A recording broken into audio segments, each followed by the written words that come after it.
चलो बेटा आगे क्वेश्चन स्टार्ट करते हैं। चलिए आज कुछ ऑब्जेक्टिव्स लेकर के आए हैं जो कि प्रोबेबिलिटी का है। ठीक है, इसको अच्छा से कॉपी में लिख लेना है, फॉर्मूला याद कर लेना है और इससे कुछ क्वेश्चन है, 2-3 क्वेश्चन होमवर्क में भी देंगे। देखो बेटा कुछ फॉर्मूला जो कि आप लोग 11th में भी पढ़े हैं, नहीं भी पढ़े हैं तो यहाँ फॉर्मूला लिखवाते हैं, पूरा अच्छे से याद कर लेना। देखो probability of A union B, probability of A union B का फॉर्मूला होता है probability of A plus probability of B minus probability of A intersection B.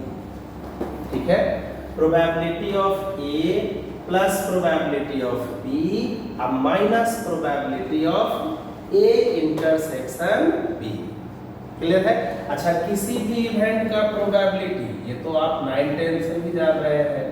देखो probability of E equal to number of E upon number of S, ये होता है बेटा probability of E equal to number of E upon number of S.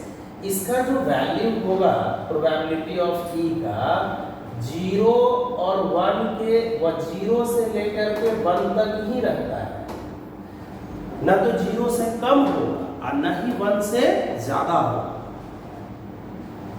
समझे बहादुर? क्या समझे कि probability of ई जो है न तो 0 से कम होगा और न ही 1 से बड़ा होगा। 0 कब होगा? ऐसा इवेंट जो इम्पॉसिबल हो, इम्पॉसिबल हो। और 1 का कब होगा? जब श्योर इवेंट। ठीक है, चलिए आगे चलते हैं। प्रोबेबिलिटी ऑफ, अच्छा एक और याद कर लेना, ये 8th 9th 10th में ही पढ़े हो। Probability of not E, not E इसको आप ऐसे भी लिख सकते हो, प्रोबेबिलिटी ऑफ ई पर ऐसे डैश लग जाएगा, तो इसको पढ़ेंगे प्रोबेबिलिटी ऑफ नॉट ई। इसका फॉर्मूला क्या होता है? तो 1 माइनस प्रोबेबिलिटी ऑफ ई। ठीक है बेटा, समझ गए अच्छे से? इसको आप कॉपी में लिख लेना है। अब चलिए probability of second formula, not A intersection not be, probability of not A intersection not be. देखो इसको कहोगे probability of neither A, language में इसको क्या पढ़ेंगे? तो सर पढ़ेंगे नाइदर ए नॉर बी। ठीक है, क्लियर है? अब इसका फॉर्मूला कैसे लिखोगे बच्चों? तो नाइदर ए नॉर बी का देखो यहाँ दोनों पर नॉट लगा हुआ है, तो यहाँ डिमॉर्गन्स लॉ अप्लाई होगा। देखो कहता क्या है, खूब अच्छा से सीखो। इसको इरेज कर देते हैं।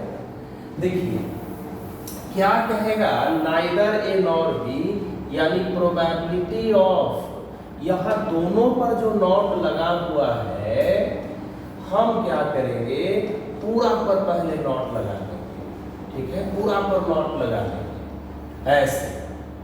और जो इंटरसेक्शन है ना अभिजीत, जो इंटरसेक्शन है उसको यूनियन में कन्वर्ट कर रहे हैं।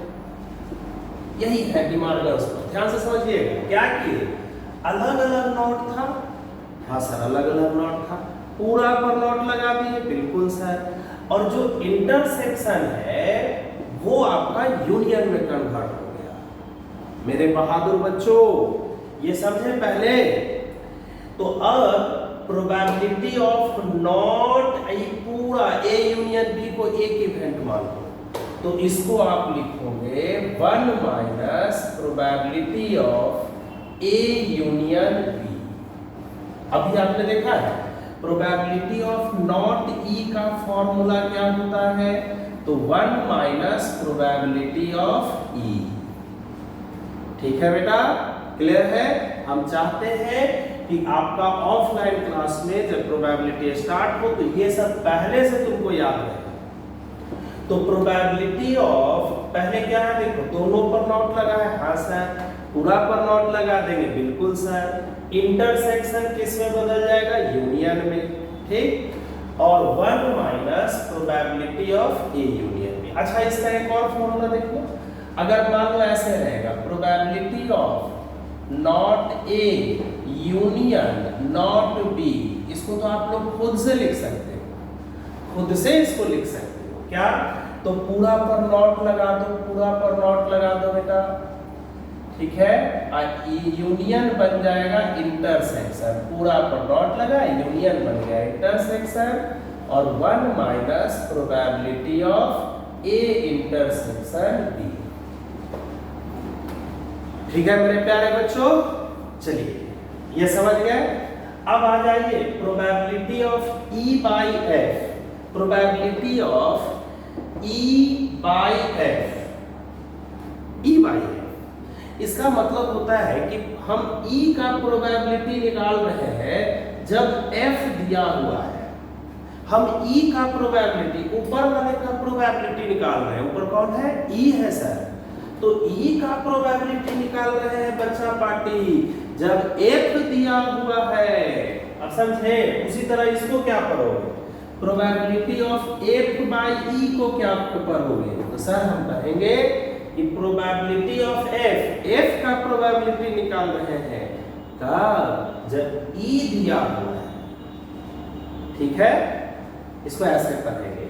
तो इसका फॉर्मूला होता है probability of E by F का, तो probability of E intersection F, देखो दोनों के इंटरसेक्शन का प्रोबेबिलिटी ऊपर लिख लेंगे और नीचे एफ का प्रोबेबिलिटी, डिनोमिनेटर में एफ है तो नीचे एफ का प्रोबेबिलिटी। इसी तरह मेरे प्यारे बच्चों, probability of F by E, probability of F by E का क्या फॉर्मूला होगा, तो यहां हम प्रोबेबिलिटी निकाल रहे हैं किसका सर, एफ का, क्या दिया हुआ है, तो ई दिया हुआ है, तो हम लिखेंगे probability of F intersection E upon probability of ई।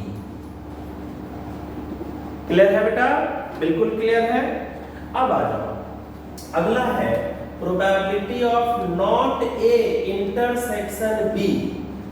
देखो ये पर डैश है, ये डैश जो है ऐसे भी लिखा जा सकता है, नॉट ए को आप ऐसे भी लिख सकते हो बार लगा करके, तो इसका मतलब नॉट ए इंटरसेक्शन बी, यानी बी बट नॉट ए, इसको क्या करोगे, B but not A, B but not A, B रहेगा ए न रहेगा, तो इसका फॉर्मूला बहुत आसान मेरे बहादुर बच्चों, बी रहेगा तो बी को आगे लिख देना, प्रोबेबिलिटी ऑफ बी में से ए इंटरसेक्शन बी का प्रोबेबिलिटी माइनस कर देंगे, प्रोबेबिलिटी ऑफ बी में से ए इंटरसेक्शन बी का प्रोबेबिलिटी माइनस कर देंगे, बहुत आसान है। उसी तरह ए बट नॉट बी, ए रहेगा लेकिन बी नहीं रहेगा, तब क्या करोगे, क्या करोगे, ए के प्रोबेबिलिटी में से, प्रोबेबिलिटी ऑफ ए में से ए इंटरसेक्शन बी का प्रोबेबिलिटी माइनस करेंगे, ठीक है। उसी तरह अगर probability of C but not D, तो सी है या डी न रहेगा, क्या करेंगे, प्रोबेबिलिटी ऑफ सी में से probability of C intersection D minus करेंगे।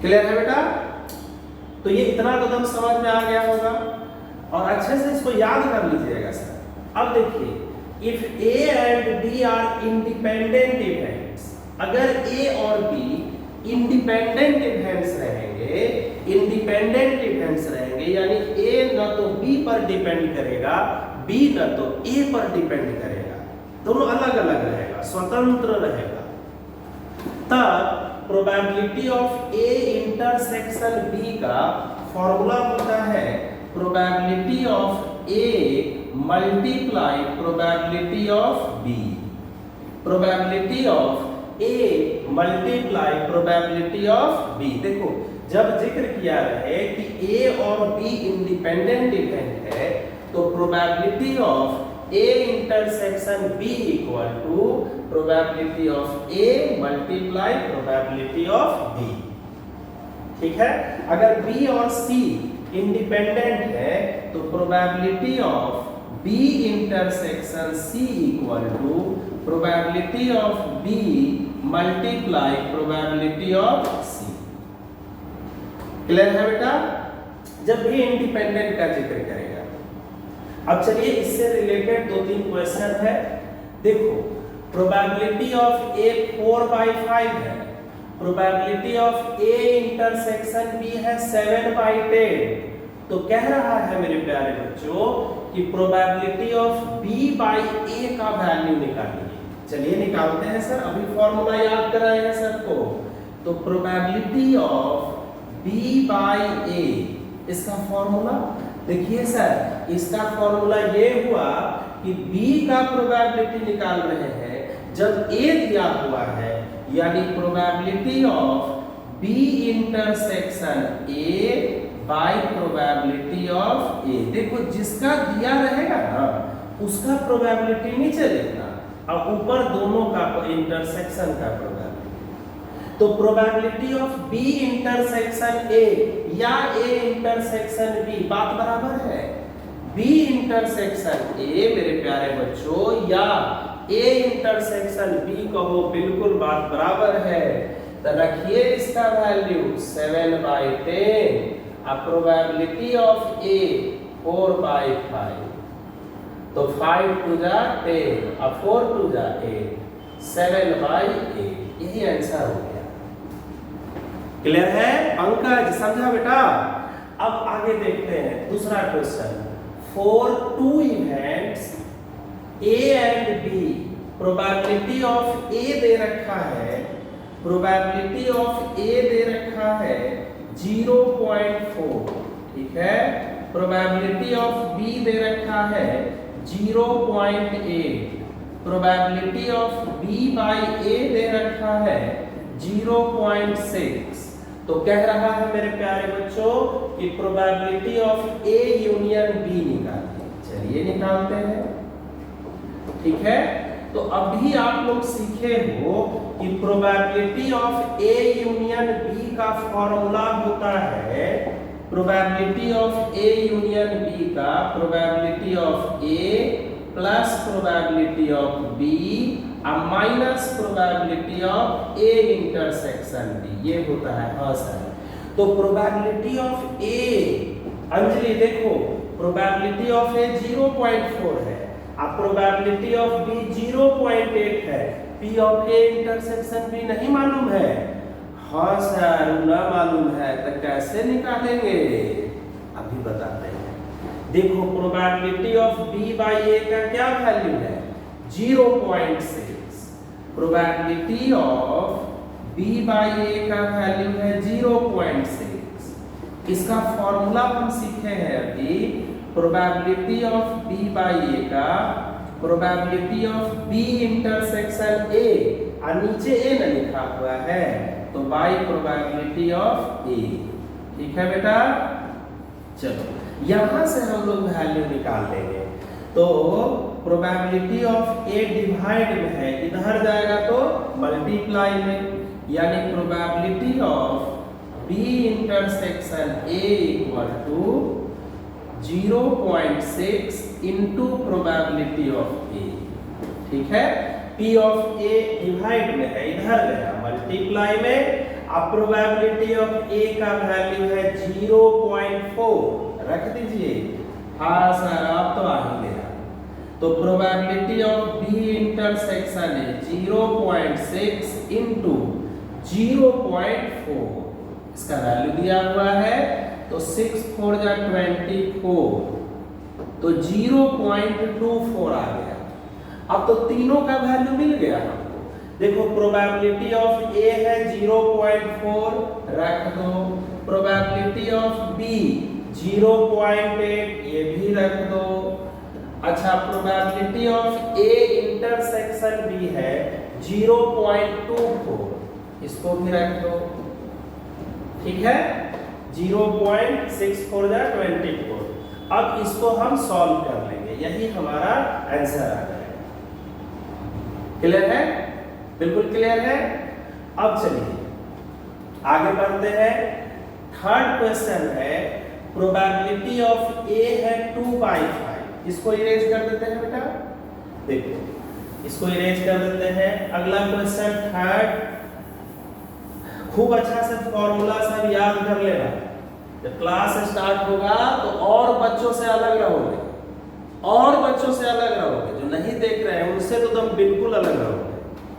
देखो P ऑफ A है बेटा 2/5, P ऑफ B है 3/10, है ना।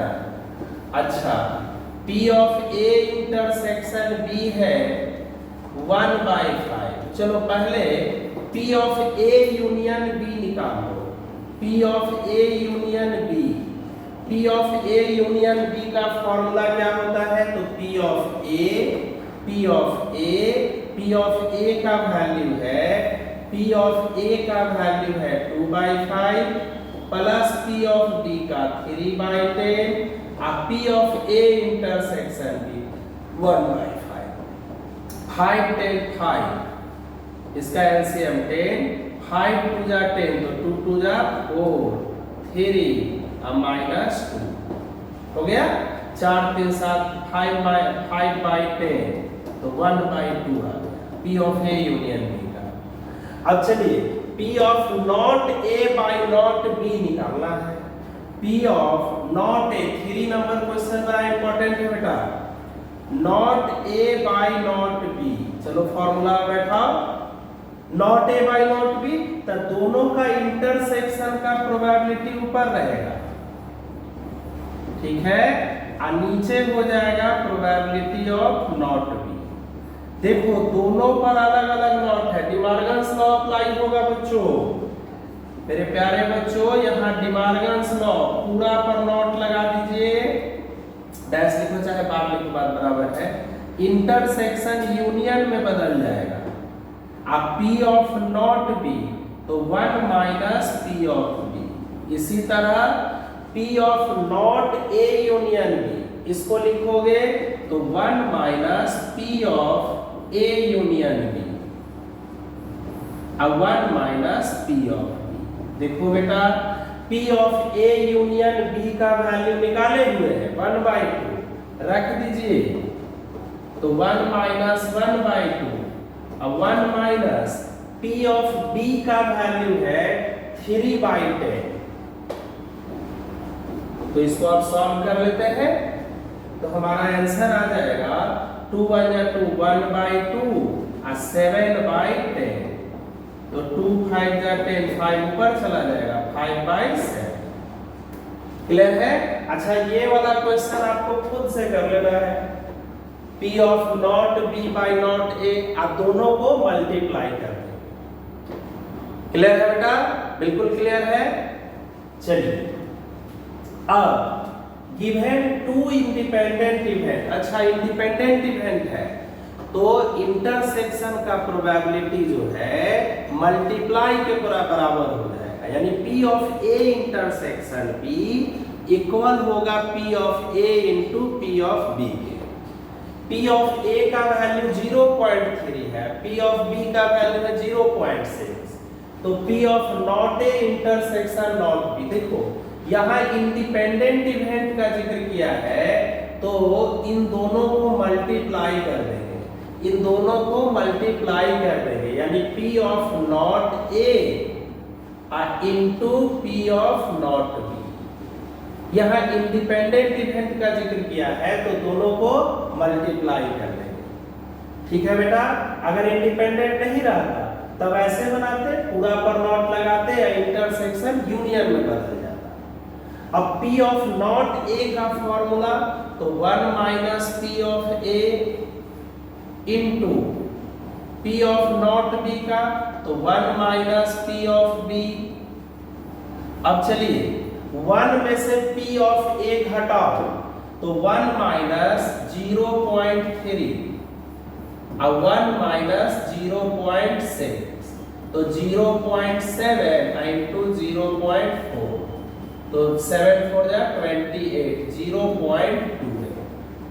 जब इंडिपेंडेंट कहेगा तो इंटरसेक्शन का प्रोबेबिलिटी निकालने के लिए दोनों इवेंट का प्रोबेबिलिटी मल्टीप्लाई करना। क्लियर है बेटा? तो आज इतना ही, एकदम पूरा फार्मूला अच्छा से याद कर लेना। और ये क्वेश्चन जो है ये होमवर्क है, 3 क्वेश्चन है, इसको आप लोग बना लीजिए, ठीक है? चलो आज के लिए इतना ही।